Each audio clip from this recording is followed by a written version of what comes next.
Yeah, so just a couple of quick words about our conceptual framing, and then I'm going to discuss four kind of causal factors that helped Ennahda take a very generally constructive role towards Tunisia's democratic transition. But just a couple of conceptual observations first.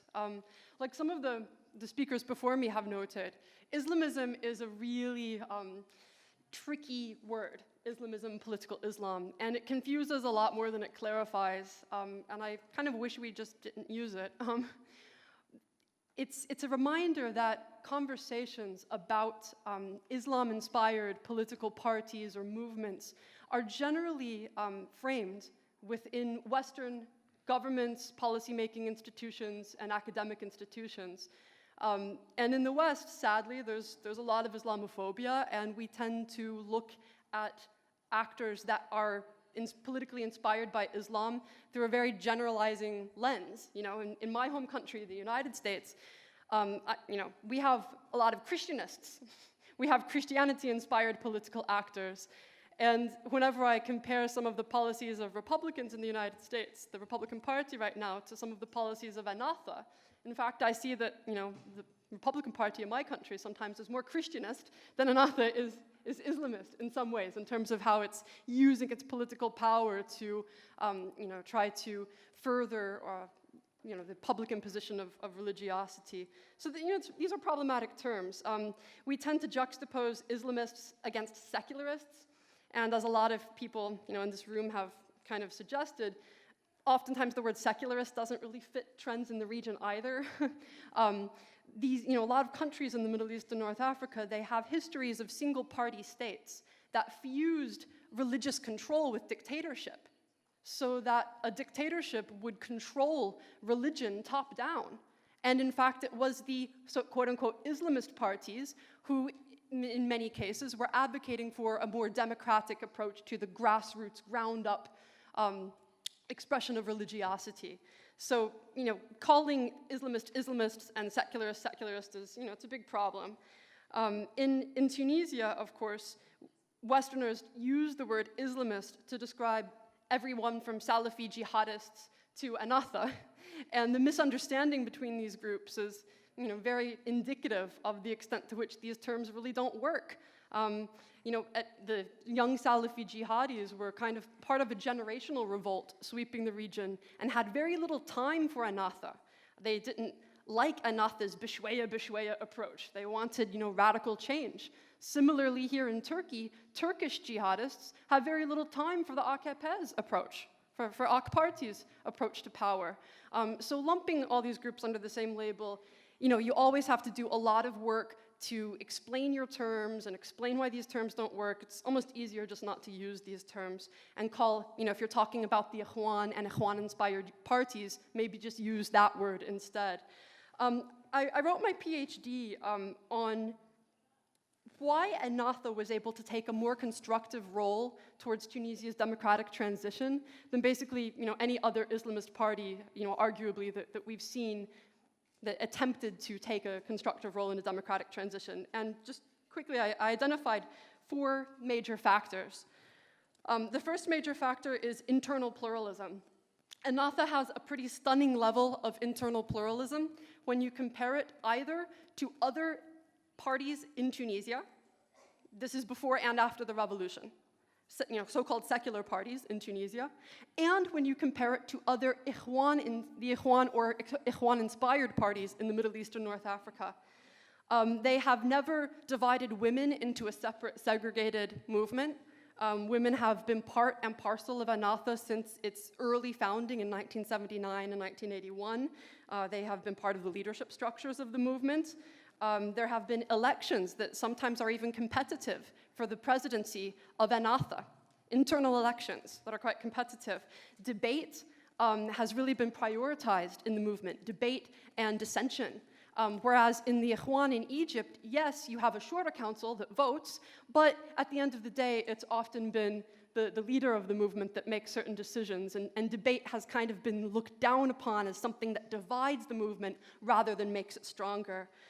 You also have regional and local bureaus of Ennahda that are great at transmitting grievances from the base up to the leaders and down from the leaders to the base. So the existence of these organizations inside the party enabled Ennahda to make a lot of compromises on very controversial issues after the revolution without the party splitting, which was really amazing, given the extent of repression that Ennahda experienced and the extent to which the party even started working with old regime actors, with actors that many people in the base viewed as their torturers. It's kind of incredible that it was able to do this without having a clean break, and the existence of a lot of internal debate, representational voting, and top-down and bottom-up communication really helped it weather those storms. The second set of factors is that Ennahda its leaders had developed what I call a library of democracy-conducive theological interpretations over the past number of decades. Now, there's a lot of diversity of opinion within Ennahda on theology, on Sharia's relationship to the state, etc. But Rashid Ghannouchi and a group of kind of Ennahda elites around him spent a lot of time philosophizing, thinking, debating between themselves, and working out democracy-conducive interpretations of Islam that they were able to quickly deploy when the revolution happened to justify compromises on things like not using the word Sharia in the constitution. Well, that wasn't really a huge problem for Ennahda because they had an interpretation ready to go. Well, Sharia it's shumuli, it's flexible enough, it's comprehensive enough that actually as long as the principles of freedom and justice, etc., are avowed in the constitution, then that's okay, Sharia is there. And that was all ready to go. And it wasn't only Sheikh Rashid who felt that way, it was a number of other elites in Ennahda. And they were able to disseminate that interpretation. And sometimes, especially on classically Islamist issues, like women's role in society, criminalization of blasphemy, Sharia, those democracy-conducive Islamic interpretations really helped sell the compromises to the base. It didn't work so well on political compromises, interestingly enough. It was harder to sell those to the base. And I'll explain that a little bit more later. Another really important thing in terms of Ennahda's theology is that it was never just a cut-and-paste Ikhwan movement. It was also heavily influenced by local North African schools of thought, like the Zaytuna, like the Maqasid approach to looking at Sharia, which was very much born from the Zaytuna. Even though in its founding, Ennahda kind of rebelled against those Tunisian elements, it came to accept them more over time. And in fact, the most important breakaway group in Ennahda was a group of co-founders of Ennahda, very, very important people, that broke away from the movement in 1979. They called themselves the Progressive Islamists, and they almost acted as a pressure group or a think tank on Ennahda from the outside. These are people like Hamid Naifer and Salahuddin Jorshi in Tunisia, and they were very much friends with, very close with Sheikh Rashid and others in the party, but they said, you guys are making a mistake by trying to cut and paste the Ikhwan onto Tunisia. You need to think more about the Tunisian approach. What makes the movement Tunisian? You need to be a little bit more relaxed. Don't be so harfi, so literalist. And in fact, this group of people, they said that Sheikh Rashid was too literalist. And instead of cutting those people off and saying, well, your interpretation isn't right, we don't want to hear from you, Sheikh Rashid and a lot of the other leaders of Ennahda stayed friends with those people and are still friends with them today. And they have a dialogue, and that's been crucial. The third side of action is the hard power context and the lessons that Ennahda learned from it. Ennahda underwent huge repression. Thousands of its members were imprisoned and raped. Horrible things, unspeakable things happened to the members of this party, and yet their dialogue was not about revenge. And that's in part because of the thinking that they did, the lessons that they learned over the years. They looked at what happened in Algeria in the early 1990s. They looked at what happened to them in the 1989 elections. And they said, we need a pragmatic, minimalist approach. Also, Ennahda never had a competing haraka. It never had a competing movement. It pretty much existed as a de facto political party from the get-go. It was very, very politicized. So that meant after the revolution, the party could act more or less independently without a big daddy haraka like the Ikhwan looking over its shoulder and saying, do this, don't do that. It could think politically. It could be flexible. And finally, it had a history of cross-ideological cooperation with secularly oriented forces in the opposition. From its first press conference in 1981, Ennahda espoused ta'adudiya, pluralism. Ennahda said, we'll work with anybody, even the Tunisian Communist Party.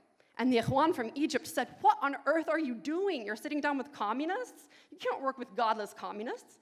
But Ennahda said, no, we have, we're willing to think we have more in common with, okay, yeah, communists. But Ennahda was willing to say, hey, maybe we have more in common than we do in conflict with each other against the regime. And there were talks amongst the opposition in Aix-en-Provence in France throughout the 2000s. There was the October movement throughout the 2000s. And Ennahda actually sat down together. Ali Al-Rayed's brother was one of these members and signed real documents with secularly oriented actors saying, what are the minimum requirements for a democracy? If we can get rid of this dictator, what can we agree on? And in those documents, Ennahda made some big compromises. It said the only source of sovereignty, legitimacy, is Sayadat al-Sha'ab. It's not Sharia. And these are very important things. So all of these things helped Ennahda after the revolution to be more flexible. I just think it's important that when we look at what's happening in Tunisia today, we don't just clap and praise Ennahda for making all of these compromises. We need to understand that Islamist parties don't have the margin of maneuver that secularly oriented other parties might. There's a lot of baggage that they bring. So maybe they're not the best advocates sometimes for revolutionary reform because they're afraid that they're going to get put back into prison again to some level. A lot of people in the West and in the region are suspicious. So, radical pragmatism, this approach that Ennahda has espoused, has been very good for Tunisia's transition in some ways, but a lot of Tunisians argue that it might be preserving the old regime. Yeah.